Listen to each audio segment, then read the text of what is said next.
बृहस्पतिवार व्रत। भारत में गुरुवार को बृहस्पतिवार भी कहा जाता है। यह भगवान विष्णु और बृहस्पति को समर्पित दिन है, जो देवों के गुरु थे। गुरुवार को पूजा और व्रत करना धन और अच्छे स्वास्थ्य का आशीर्वाद प्राप्त करने की कुंजी है। बृहस्पतिवार व्रत की कथा। भारतवर्ष में एक प्रतापी और दानी राजा राज्य करता था। वह नित्य गरीबों को और ब्राह्मणों को सहायता करता था। यह बात उसकी रानी को अच्छी नहीं लगती थी। वह ना ही गरीबों को दान देती, ना ही भगवान का पूजन करती थी और राजा को भी दान देने से मना किया करती थी। एक दिन राजा वन में शिकार करने को गए हुए थे, तो रानी महल में अकेली थी। उसी समय बृहस्पति देव साधु वेश में राजा के महल में भिक्षा के लिए गए और भिक्षा मांगी। रानी ने भिक्षा देने से इनकार किया और कहा, हे साधु महाराज, मैं तो दान पुण्य से तंग आ गई हूँ। मेरा पति सारा धन लुटाते रहते हैं। मेरी इच्छा है कि हमारा सारा धन नष्ट हो जाए, फिर ना रहेगा बांस, ना बजेगी बांसुरी। साधु ने कहा, देवी, तुम तो बड़ी विचित्र हो। धन संतान तो सभी चाहते हैं, पुत्र और लक्ष्मी तो पापी के घर भी होने चाहिए। यदि तुम्हारे पास अधिक धन है तो भूखों को भोजन दो, प्यासों के लिए प्याऊ बनवाओ, मुसाफिरों के लिए धर्मशाले खुलवाओ। जो निर्धन अपनी कुंवारी कन्याओं का विवाह नहीं कर सकते, उनका विवाह करा दो। ऐसे और कई काम है जिनके करने से तुम्हारा यश लोक परलोक में फैलेगा। परंतु रानी पर उपदेश का कोई प्रभाव ना पड़ा। वह बोली, महाराज, आप मुझे कुछ ना समझाएं। मैं ऐसा धन नहीं चाहती जो हर जगह बांटती फिरूं। साधु ने उत्तर दिया, यदि तुम्हारी ऐसी इच्छा है तो तथास्तु। तुम ऐसा करना कि बृहस्पतिवार को घर लीपकर पीली मिट्टी से अपना सिर धोकर स्नान करना, भट्टी चढ़ाकर कपड़े धोना। ऐसा करने से आपका सारा धन नष्ट हो जाएगा। इतना कहकर वे साधु महाराज जी वहां से आलोक हो गए।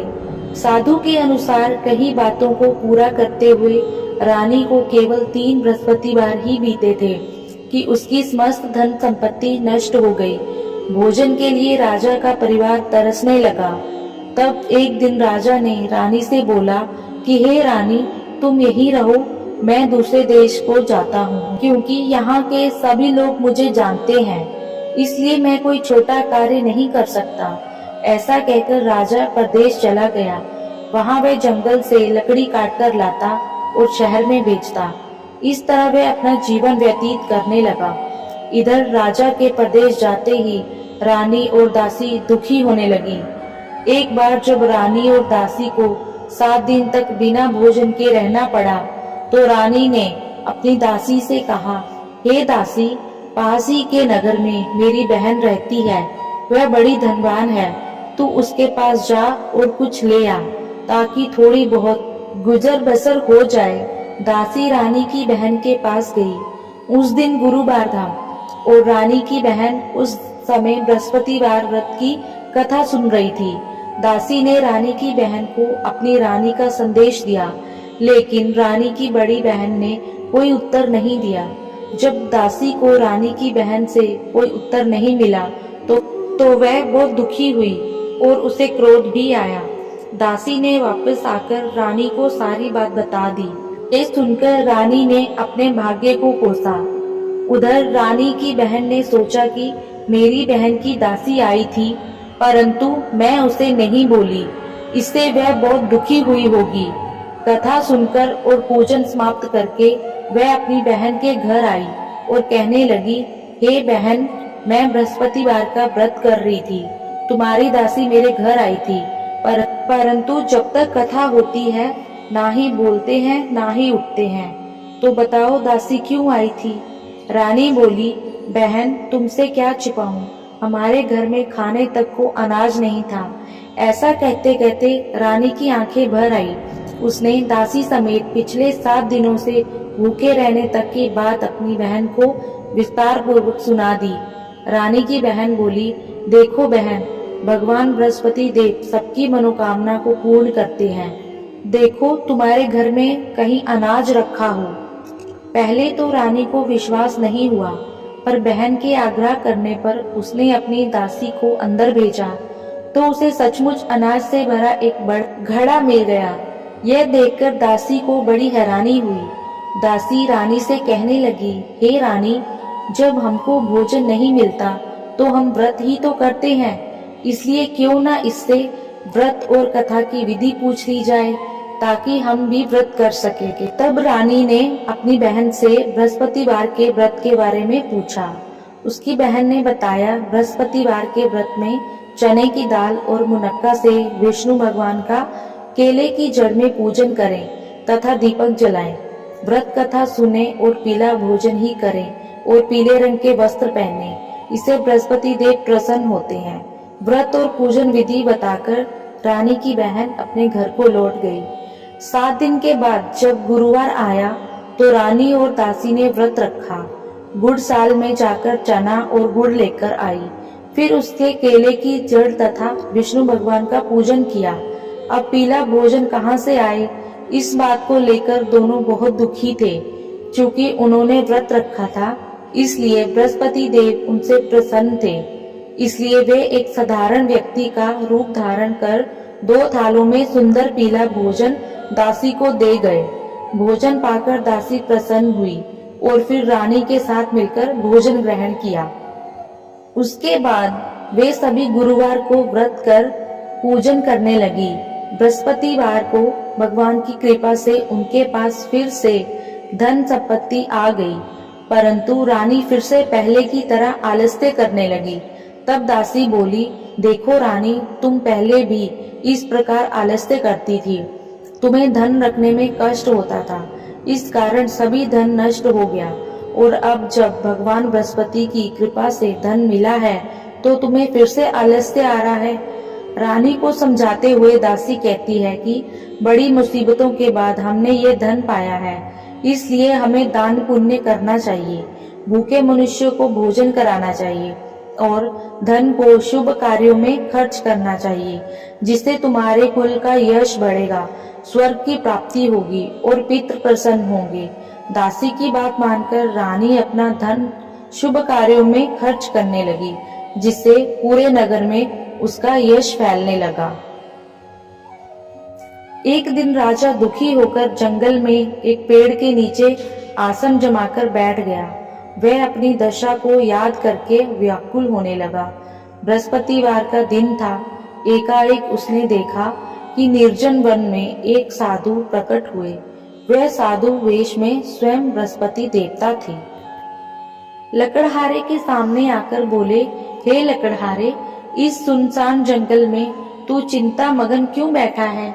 लकड़हारे ने दोनों हाथ जोड़कर प्रणाम किया और उत्तर दिया, महात्मा जी, आप सब कुछ जानते हैं, मैं क्या कहूँ। यह कहकर रोने लगा और साधु को अपनी आत्मकथा सुनाई। महात्मा जी ने कहा, तुम्हारी स्त्री ने बृहस्पति के दिन बृहस्पति भगवान का निरादर किया है, जिसके कारण रुष्ट होकर उन्होंने तुम्हारी यह दशा कर दी। अब तुम चिंता को दूर करके मेरे कहने पर चलो तो तुम्हारे सब कष्ट दूर हो जाएंगे और भगवान पहले से भी अधिक संपत्ति देंगे। तुम बृहस्पति के दिन कथा किया करो। 2 पैसे के चने मुनक्का लाकर उसका प्रसाद बनाओ और शुद्ध जल से लोटे में शक्कर मिलाकर अमृत तैयार करो। कथा के पश्चात अपने सारे परिवार और सुनने वालों प्रेमियों में अमृत व प्रसाद बांटकर आप भी ग्रहण करो। ऐसा करने से भगवान तुम्हारी सब मनोकामनाएं पूरी करेंगे। साधु के ऐसे वचन सुनकर लकड़हारा बोला, हे प्रभु, मुझे लकड़ी बेचकर इतना पैसा नहीं मिलता जिसे भोजन के उपरांत कुछ बचा सकूं। मैंने रात्रि में अपनी स्त्री को व्याकुल देखा है। मेरे पास कुछ भी नहीं है जिससे मैं उसकी खबर मंगा सकूं। साधु ने कहा, हे लकड़हारे, तुम किसी बात की चिंता मत करो।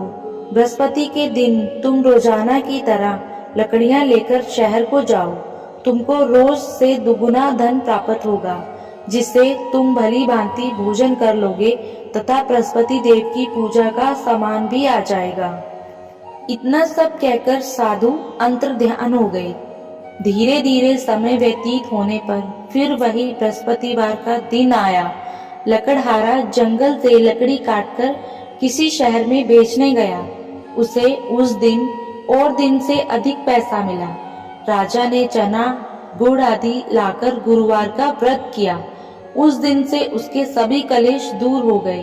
परंतु जब दोबारा गुरुवार का दिन आया तो बृहस्पतिवार का व्रत करना भूल गया। इस कारण बृहस्पति भगवान नाराज हो गए। उस दिन उस नगर के राजा ने विशाल यज्ञ का आयोजन किया था। शहर में यह घोषणा करा दी थी, कोई भी मनुष्य अपने घर में भोजन ना बनाए, ना आग जलाए। समस्त जनता मेरे यहाँ भोजन करे। इस आज्ञा को जो ना मानेगा उसे फांसी की सजा दी जाएगी।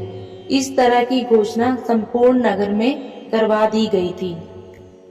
राजा की आज्ञा के अनुसार शहर के सारे लोग भोजन करने गए, लेकिन लकड़हारा कुछ देर से पहुंचा, इसलिए राजा उसको अपने साथ घर ले गया और ले जाकर भोजन करा रहे थे तो रानी की दृष्टि उस खूंटी पर पड़ी जिस पर उसका हार लटका हुआ था। वह वहां पर दिखाई नहीं दिया। रानी ने निश्चय किया कि मेरा हार इस मनुष्य ने चुरा लिया है। उसी समय सिपाहियों को बुलाकर उसको कारागार में डलवा दिया। जब लकड़हारा कारागार में पड़ गया और बहुत दुखी होकर विचार करने लगा कि जाने कौन से पूर्व जन्म के कर्म से मुझे यह दुख प्राप्त हुआ है, और उसी साधु को याद करने लगे जो कि जंगल में मिले थे। लकड़हारा ये सब देखकर बहुत दुखी हुआ और सोचने लगा कि अब मैं क्या करूं। उसी समय तत्काल बृहस्पति देव साधु के रूप में प्रकट हुए और उसकी दशा को देखकर कहने लगे, अरे मूर्ख, तूने बृहस्पति देव की कथा नहीं करी, इस कारण तुझे दुख प्राप्त हुआ है। अब चिंता मत कर, बृहस्पतिवार के दिन कारागार के दरवाजे पर 4 पैसे पड़े मिलेंगे, उनसे तू बृहस्पति देव की पूजा करना, तेरे सभी कष्ट दूर हो जाएंगे। बृहस्पति के दिन उसे दरवाजे पर 4 पैसे मिले। लकड़हारे ने कथा करी। उसी रात्रि को बृहस्पति देव ने उस नगर के राजा को स्वप्न में कहा, हे राजा, तुमने जिस आदमी को कारागार में बंद कर दिया है वह निर्दोष है, वह राजा है, उसे छोड़ देना। रानी का हार उसी खूंटी पर लटका है। अगर तू ऐसा नहीं करेगा तो मैं तेरे राज्य को नष्ट कर दूंगा। इस रात्रि के स्वप्न को देखकर राजा प्रातःकाल उठा और खूंटी पर हार देखकर लकड़हारे को बुलाकर क्षमा मांगी तथा लकड़हारे को योग्य सुंदर वस्त्र आभूषण देकर विदा कर दिया। बृहस्पति देव की आज्ञा अनुसार लकड़हारा अपने नगर को चल दिया। राजा अपने नगर के निकट पहुंचा तो उसे देखकर बड़ा आश्चर्य हुआ। नगर में पहले से अधिक बाग, तालाब, कुएं तथा बहुत सी धर्मशाला, मंदिर आदि बन गए थे। राजा ने पूछा, ये किसका बाग और धर्मशाला है? तब नगर के सब लोग कहने लगे, ये सब तो रानी के हैं। तो राजा को आश्चर्य हुआ और गुस्सा भी आया कि ये सब क्या है। जब रानी को पता चला कि राजा नगर में आ रहे हैं तो उन्होंने दासी से कहा कि हे दासी, देख राजा हमको कितनी बुरी हालत में छोड़ गए थे। हमारी ऐसी हालत देखकर वह लौट ना जाए, इसलिए तू दरवाजे पर खड़ी हो जा। आज्ञा अनुसार दासी दरवाजे पर खड़ी हो गई।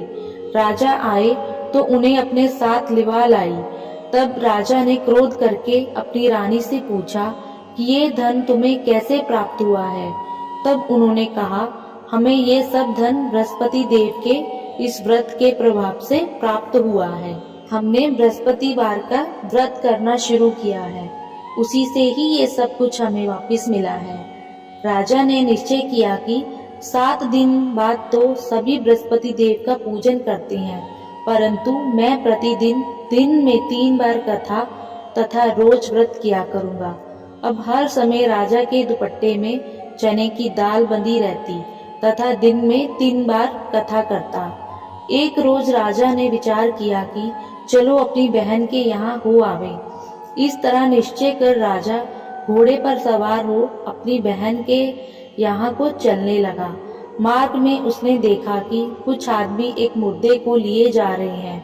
उन्हें रोककर राजा कहने लगा, अरे भाइयों, मेरी बृहस्पति देव की कथा सुनते जाओ। वे बोले, लो, हमारा तो आदमी मर गया है, इसको अपनी कथा की पड़ी है। परंतु कुछ आदमी बोले, अच्छा कहो, हम तुम्हारी कथा भी सुनेंगे। राजा ने दाल निकाली और जब कथा आधी हुई कि मुर्दा हिलने लग गया, और जब कथा समाप्त हो गई तो राम राम करके मनुष्य उठकर खड़ा हो गया। आगे मार्ग में उसे एक किसान खेत में हल चलाता मिला। राजा ने उसे देख उसे बोले, अरे भैया, तुम मेरी बृहस्पतिवार की कथा सुन लो। किसान बोला, जब तक मैं तेरी कथा सुनूंगा तब तक 4 हरिया जोत लूंगा। जा अपनी कथा किसी और को सुनाना। इस तरह राजा आगे चलने लगा। राजा के हटते ही बैल पछाड़ खाकर गिर गया तथा किसान के पेट में बड़ी जोर का दर्द होने लगा। उस समय उसकी माँ रोटी लेकर आई। उसने जब ये देखा तो अपने पुत्र से सब हाल पूछा और बेटे ने सभी हाल कह दिया। तो बुढ़िया दौड़ी दौड़ी उस घुड़सवार के पास गई और उसे बोली कि मैं तेरी कथा सुनूंगी, तू अपनी कथा मेरे खेत पर चलकर ही करना। राजा ने बुढ़िया के खेत पर जाकर कथा कही, जिसके सुनते ही वह बैल उठ खड़ा हो गया तथा किसान के पेट का दर्द भी बंद हो गया। फिर राजा अपनी बहन के घर पहुंच गया। राजा ने अपनी बहन से कहा, ऐसा कोई मनुष्य है जिसने भोजन नहीं किया हो, मेरी बृहस्पतिवार की कथा सुन ले। बहन बोली, हे भैया, यह देश ऐसा ही है कि पहले यहाँ लोग भोजन करते हैं, बाद में अन्य काम करते हैं। अगर कोई पड़ोस में है तो मैं बुला लाऊं। वह ऐसा कहकर देखने चली गई, परंतु उसे कोई ऐसा व्यक्ति नहीं मिला जिसने भोजन ना किया हो। अतः वह एक कुमार के घर गई जिसका लड़का बीमार था। उसे मालूम हुआ कि उनके यहाँ 3 रोज से किसी ने भोजन नहीं किया है। रानी ने अपने भाई की कथा सुनने के लिए कुमार से कहा। वह तैयार हो गया। राजा ने जाकर बृहस्पतिवार की कथा सुनाई, जिसको सुनकर उसका लड़का ठीक हो गया। अब तो राजा की प्रशंसा होने लगी। एक रोज राजा ने अपनी बहन से कहा कि हे बहन, हम अपने घर को जाएंगे, तुम भी तैयार हो जाओ। राजा की बहन ने अपनी सास से कहा। सास ने कहा, हाँ चली जा, परंतु अपने लड़कों को मत ले जाना, क्योंकि तेरे भाई के कोई औलाद नहीं है। राजा बहुत दुखी हुआ। बहन ने अपने भैया से कहा, हे भैया, मैं तो चलूंगी, पर कोई बालक नहीं जाएगा। राजा बोला, जब कोई बालक नहीं चलेगा तब तुम ही क्या करोगी। बड़े दुखी मन से राजा अपने घर को वापस लौट आया। रानी बोली, हे प्रभु, बृहस्पति देव ने हमें सब कुछ दिया है, वे हमें औलाद अवश्य देंगे। उसी रात को बृहस्पति देव ने राजा से स्वप्न में कहा, हे राजा, उठ, सभी सोच त्याग कर, तेरी रानी गर्भवती है। 9वें महीने में उसके गर्भ से एक सुंदर पुत्र पैदा हुआ। तब राजा बोला, हे रानी, स्त्री बिना भोजन के रह सकती है, पर बिना कहे नहीं रह सकती। जब मेरी बहन आए तुम उसे कुछ कहना मत। रानी ने सुनकर हाँ कर दिया। जब राजा की बहन ने ये शुभ समाचार सुना तो वो बहुत खुश हुई तथा बधाई लेकर अपने भाई के यहाँ आई। तभी रानी ने कहा, घोड़ा चढ़कर तो नहीं आई, गधा चढ़ी आई। राजा की बहन बोली, भाभी, मैं इस प्रकार ना कहती तो तुम्हें औलाद कैसे मिलती। बृहस्पति देव ऐसे ही हैं, जैसी जिसके मन में कामना हो सभी को पूर्ण करते हैं। जो सद्भावना पूर्वक बृहस्पतिवार का व्रत करता है एवं कथा पढ़ता है अथवा सुनता है, दूसरों को सुनाता है, बृहस्पति देव उसकी सभी मनोकामना पूर्ण करते हैं। बोलो बृहस्पति देव की जय, भगवान विष्णु की जय। धन्यवाद।